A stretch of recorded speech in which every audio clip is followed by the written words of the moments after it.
आहार को लेने के बाद आप सुखपूर्वक, हम कह रहे कि व्रत कर लो, अब आपने व्रत तो कर लिया, अब किसी दिन कथा 6 बजे के बाद तक यदि चल गई तो 6 बजा तो श्रोता व्यास जी की तरफ देखने लगा, महाराज कब 6 बजे की आरती हो कि पूरी मिले। तो ऐसा व्रत भी नहीं कि पेट में खलबली चल रही है कि आरती हो कि हम जाके फलाहार करें, कथा में दिमाग ही नहीं है, दिमाग तो चला गया पूरी खाने। और ऐसा आहार भी नहीं लो कि ठीक है हमने कह दिया कि व्रत मत करो, भोजन करो, तो सुबह से ऐसा भोजन ले लिया महाराज कि जैसे ही कथा में आए तो टिकने की व्यवस्था देखनी पड़ी, कहाँ बैठ जाए। अब टिक के बैठे, जैसे ही कथा शुरू हुई तो फिर महाराज लग गई समाधि। फिर महाराज 3 घंटे के बाद जयकारे के साथ समाधि खुली। तो ऐसा आहार भी ठीक नहीं। तो ऐसा आहार लें जिस आहार को लेने के बाद आप सुखपूर्वक बैठकर भगवान की कथा श्रवण कर सकें, ऐसा आहार लें। वक्ता के क्या क्या होना चाहिए, वक्ता का भी गुण बताया। सिर्फ श्रोता के लिए नियम थोड़ी है, नियम वक्ता के लिए। विरतो वैष्णवो विप्रो वेद शास्त्र विशुद्ध कृत। विरक्त होना चाहिए, वैष्णव होना चाहिए, विप्र होना चाहिए, इतनी चीजें कही। विरक्तो वैष्णवो विप्रो पहले कही। विरक्त हो मतलब लालची नहीं होना चाहिए, वैष्णव हो भगवान का पूजन अर्चन करने वाला होना चाहिए, विप्र हो। अच्छा, जब ब्राह्मण ही है तो फिर विप्र अलग से कहने की क्या जरूरत थी? तो ब्राह्मण अलग है, विप्र अलग है। संत कहते हैं जन्मना जायते शूद्रा कर्मणा जायते द्विजा वेद पाठी यथा विप्र। इसीलिए फिर बाद में कहा वेद शास्त्र विशुद्ध कृत। तो वेद शास्त्र विशुद्ध कृत तभी होगा जब वह आश्रम में जाकर वेदाध्ययन करेगा, वेद पाठ करेगा, तभी तो जाकर विप्र होगा। वेद पाठी यथा विप्र। फिर जो ब्रह्म के मार्ग में निकल जाए, ब्रह्म जानाति ब्राह्मणा। वक्ता के गुण बताया और इन श्रोता वक्ता के नियम बदला करके नारद जी महाराज ने प्रणाम करके पूछा, महाराज इस कथा को कब सुने? तो बोले देखो, वैसे तो भगवान की कथा सदा सर्वदा श्रवण योग्य है, अनुष्ठानित हो तो मुहूर्त देखें, और यदि ज्ञान के लिए और भगवान के सत्संग के लिए कथा करनी हो तो महाराज इस कथा के लिए कोई मुहूर्त नहीं है, जब मर्जी आवे तब सुनो, जब मर्जी आए तब भगवान की कथा श्रवण करो। भगवान की कथा श्रवण करने में कोई मुहूर्त की आवश्यकता नहीं है, हमेशा मुहूर्त है। और यदि सकाम अनुष्ठान हो तो उसके लिए आचार्यों से मुहूर्त पूछे, और सुंदर सुमुहूर्त में कथा का आरंभ हो, सुमुहूर्त में विश्राम हो, सुमुहूर्त में सब कृत्य हो। सुंदर नियम को बतलाया। इसी के साथ नारद जी को सनकादिकों ने सबसे मुख्य महात्मा में यह बताया कि देखो नारद जी, भक्ति ज्ञान और वैराग्य सुदृढ़ हुए, स्वस्थ हुए, मतलब यह है कि हमारी जो शरणागति हो वो ऐसी हो कि जो व्यर्थ ना जाए। भक्ति मैया ने नारद जी की शरणागति दी, तो नारद जी ने जब तक स्वस्थ नहीं कर दिया तब तक चैन से नहीं बैठे। सूत जी कहते हैं सौनकादिक ऋषियों से कि जो इस प्रकार की शरणागति प्राप्त करेगा, जिसको यह भरोसा है कि इसने भगवान को प्राप्त कर दिया, वही हमें भगवान प्राप्त करा सकते हैं। अब हम आपसे कहें कि महाराज आप हमें सतना घुमा दो, अब यदि आप सतना गए हो तो आप सतना घुमाओगे, अब जब आप खुद ही नहीं गए हो तो हमें क्या घुमाओगे? सही बात है। तो इसलिए हमारी शरणागति वो हो जहां पर हमारे मन को, हमारी आत्मा को यह संतुष्टि हो कि ये हमें परमात्मा से जोड़ देगा। हमारे जीवन की शरणागति वही होनी चाहिए। और भगवान के पास शरणागति कैसी हो? तो बोले भगवान के पास जब शरणागति हो तो भगवान से ये प्रार्थना करो, भगवान से ये मत कहो कि हे सरकार हम आपको पकड़ लें। भगवान से आप ये प्रार्थना करो कि सरकार हम आपको नहीं पकड़ सकते, आप हमें पकड़ लो। क्यों? यदि हम पकड़ेंगे आपको तो छूटने की संभावना है, छूट सकते हो आप, लेकिन यदि आप हमें पकड़ लोगे तो फिर किसी भी हालत में हम छूटने वाले नहीं हैं। इसलिए भगवान का जब भजन करें, भगवान का नाम संकीर्तन करें, तो भगवान के चरणों में यही अनुरोध करें कि सरकार हम आपको पकड़ लें, इतनी हमें सामर्थ्य नहीं है, कृपा करके आप ही मुझे पकड़ लें। देखो दो जीव होते हैं, एक बंदर एक बिल्ली, ये इनमें आप एक चीज का अंतर देखेंगे। जो बंदर होता है उसके जो बच्चे होते हैं तो बच्चे माता को पकड़ते हैं और बंदरों की माता वो छोटे छोटे बच्चों को लेकर इस पेड़ से उस पेड़ में, उस पेड़ से उस पेड़ में घूमती रहती है। कभी कभार ऐसा होता है कि उसने छलांग लगाया, बच्चे का हाथ छूटा और नीचे आ जाता है, बच्चा आ जाता है। लेकिन जो बिल्ली होती है, बिल्ली का बच्चा चुपचाप पड़ा रहता है, न हिलेगा न डुलेगा। बिल्ली आएगी खूब हाथ पैर मारेगी, वो कुछ नहीं करेगा। अच्छा, यदि कोई कष्ट आने वाला होगा तो बिल्ली ही अपने मुख में दबा के लेकर जाएगी और सुरक्षित स्थान तक पहुंचाएगी। लेकिन एक विचित्र बात यह भी है, मुख में दबाती है फिर भी आज तक बच्चे को कोई नुकसान नहीं हुआ, ना ही बच्चा छूटता है। मतलब हम भगवान को पकड़ेंगे तो हमारा नुकसान हो सकता है कि भगवान हमसे छूट जाए, लेकिन जिसको भगवान पकड़ लेंगे वो फिर छूटने वाले नहीं। इसलिए भगवान से ही प्रार्थना करें कि प्रभु आप हमें पकड़ लो। ओरछा में एक महाराज थे, उनकी पत्नी का नाम था वृषभानु कुमारी। राजा और रानी भगवान के अनन्य भक्त थे, दोनों में एक अंतर था। जो राजा साहब थे वो कन्हैया जी के भक्त थे और जो रानी थी वो राम जी की भक्त थी। तो एक बार होली का त्योहार आया तो राजा ने कहा कि क्यों महारानी, चलो इस बार होली वृंदावन में मनाते हैं। महारानी ने कहा महाराज जब चलना ही है तो अयोध्या चले राम जी का दर्शन करने। अब दोनों में तर्क वितर्क चलने लगा। महाराज, रानी कहे अयोध्या, राजा कहे वृंदावन। तो राजा ने क्रोध में आकर कहा ठीक है, जाना है तो जाओ अयोध्या, लेकिन वापस आते समय अपने राम जी को लेकर ही आना, नहीं तो मुंह मत दिखाना, वहीं प्राणों का त्याग कर देना, यहाँ लौट कर मत आना। रानी ने कहा कुछ भी हो, जाने की आज्ञा तो मिल गई। ठीक है महाराज, लेकर ही आए। प्रणाम करके निकल गई रानी, अयोध्या चली गई। ये कलयुग की घटना है। आप में से जो लोग झांसी गए होंगे, कोई गए हैं झांसी, ओरछा, राम राजा सरकार। दुनिया में राम जी राजा के रूप में सिर्फ ओरछा में ही विराजे, बाकी हर जगह में भगवान की बालक राम के रूप में पूजा होती है ज्यादातर जगहों पर। अब अलग से मंदिर बन जाए अलग बात है, लेकिन ऐतिहासिक मंदिर वही है जहाँ सरकार राज दरबार के रूप में विराजते हैं। अब महाराज रानी चली गई अयोध्या।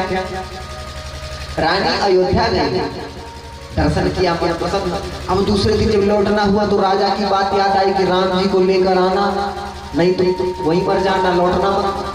तो राम जी के चरणों में अनुरोध करने लगी, सरकार आप चलो, नहीं तो राजा साहब मुझे नगर में प्रवेश नहीं करने देंगे।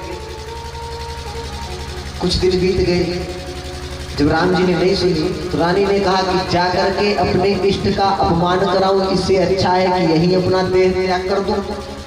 मैं यहाँ से जाऊंगी और राजा साहब उपहास करेंगे कि मैंने देख लिया तुम्हारे परमात्मा को, तुम्हारे कहने से नहीं आया, कैसा भगवान है तुम्हारा। तो यदि राजा ने कह दिया हमारे इष्ट के प्रति तो वो हमसे बर्दाश्त नहीं होगा, इससे अच्छा कि हम पहले ही प्राणों का त्याग कर दें। तो रानी ने कहा ठीक है सरकार, यदि आज आप हमारे साथ ओरछा नहीं जाओगे तो हम अपने प्राणों का त्याग इसी सरयू नदी में कर देंगे। और महाराज सरयू नदी में गई और राम जी के चरणों का ध्यान किया रानी ने और लगा दी छलांग सरयू में।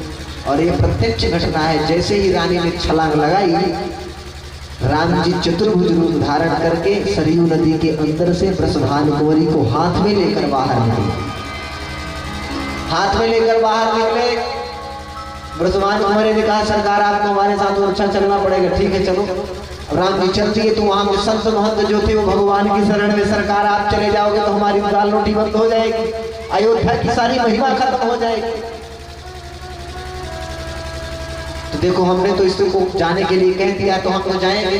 तो सरकार अवध सैया मोरी छोड़ो न बहिया, मोरी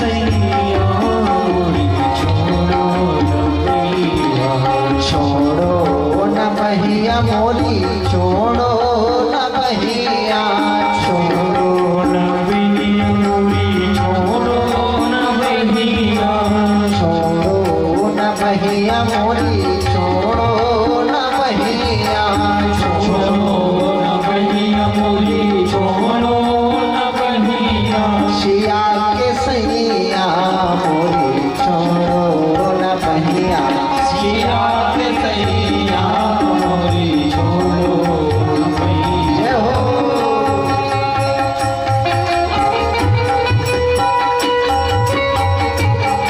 हरि बोल।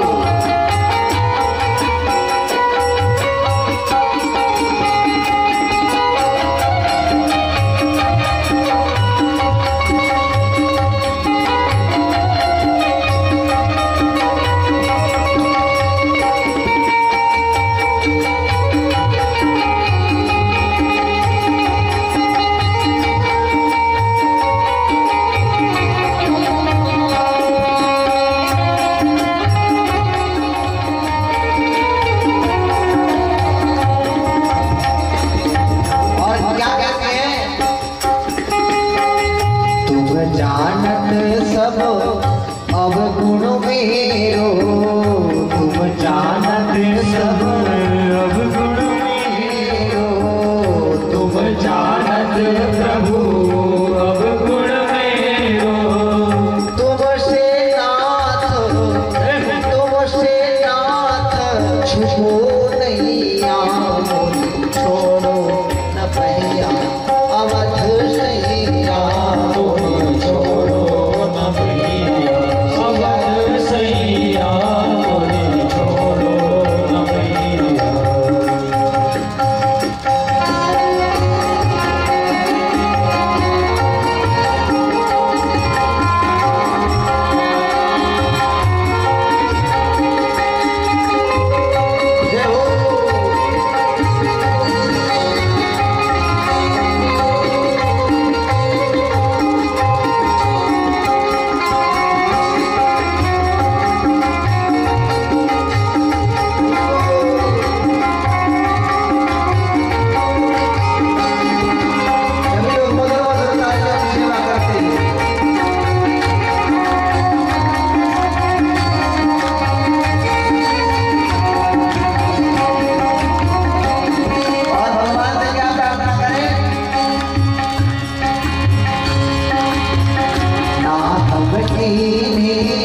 साधु सेवा तुमसे नाथ विप्रण दान दियो नैया मोरी, छोड़ो न बहिया अवध सैया मोरी, छोड़ो न बहिया अवध सैया।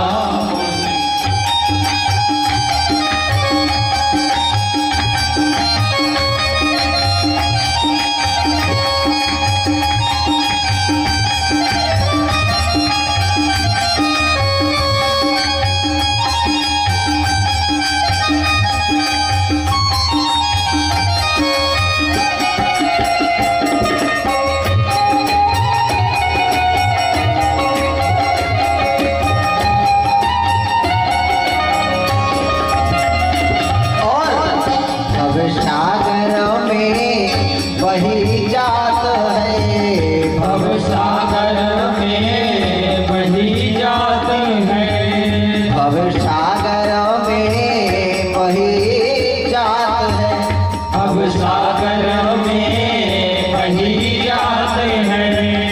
अब तो नाथ करो भैया मोरी, छोड़ो न बहिया अवध सैया मोरी, छोड़ो न बहिया सिया के सैया मोरी, छोड़ो न बहिया सिया के सैया मोरी, छोड़ो न बहिया, छोड़ो न बहिया मोरी, छोड़ो न बहिया, छोड़ो न बहिया मोरी, छोड़ो न बहिया अवध सैया मोरी, छोड़ो न बहिया अवध सैया।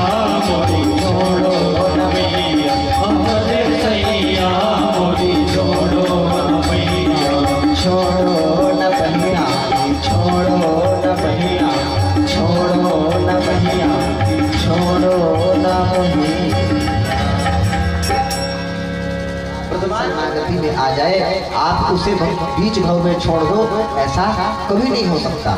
इसलिए सरकार आप ऐसी कृपा करो कि हमें इस भव सागर से पार लगा दो। सनकादिक नारद जी से कहते हैं, नारद जी इस प्रकार जो परमात्मा की शरणागति ग्रहण कर लेता है वो इस भव सागर से उसका उद्धार हो जाता है। आइए आज इस भगवान के महात्म्य की कथा को हम यही विश्राम देते हैं और कल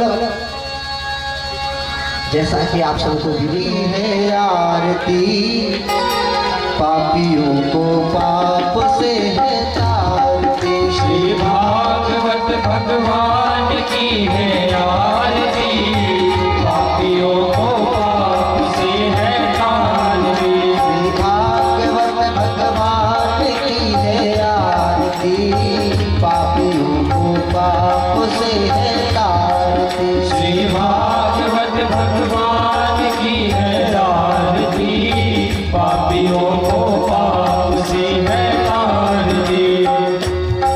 ये अमर ग्रंथ, ये मुक्ति पंथ, ये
ओम जग्नेन जगमय जनन्त देवास्तानि धर्माणि प्रथमान्याश्रन्नः तेह नागं महिमानः बिहारी लाल की जय। सीतारामचंद्र भगवान की जय। श्री राधा कृष्ण भगवान की जय। जगत जननी जगदम्बे माता